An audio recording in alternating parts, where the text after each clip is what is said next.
অবদান করতেছে।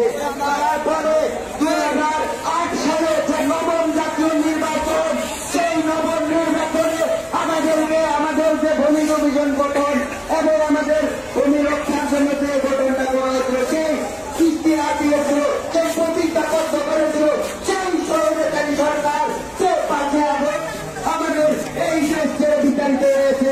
আমাদের বিভিন্ন তলবান করে এতদিন পর্যন্ত আশ্বাস দিয়ে আমাদেরকে বরাদ্দ দিয়ে এই দেশে রাখছে, কোন রকম যেন খায়ে করে দেখতে পারি।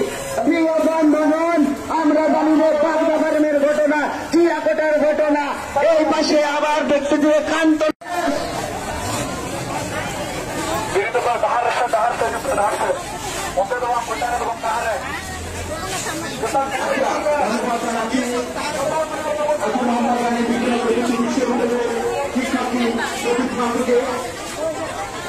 আমরা জানি আমরা দীর্ঘদিন বঞ্চনার শিকার হব, দীর্ঘদিন বঞ্চনার শিকার হব। আজকে আমরা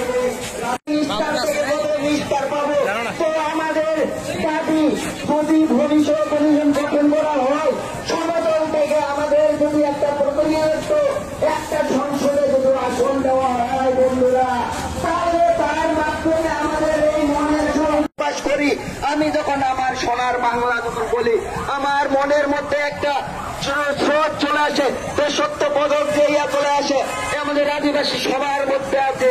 আমরা এই দেশ ছেড়ে কখনোই যাইতে চাই না, কিন্তু বারবার যে সরকার আসুক না কেন আমাদেরকে এই দাবি কখনোই মেনে নেয় না, আর মেনে নিতেও স্বীকৃতি জানায় না। তো আমাদের এখন যে অন্তর্বর্তীকালীন সরকার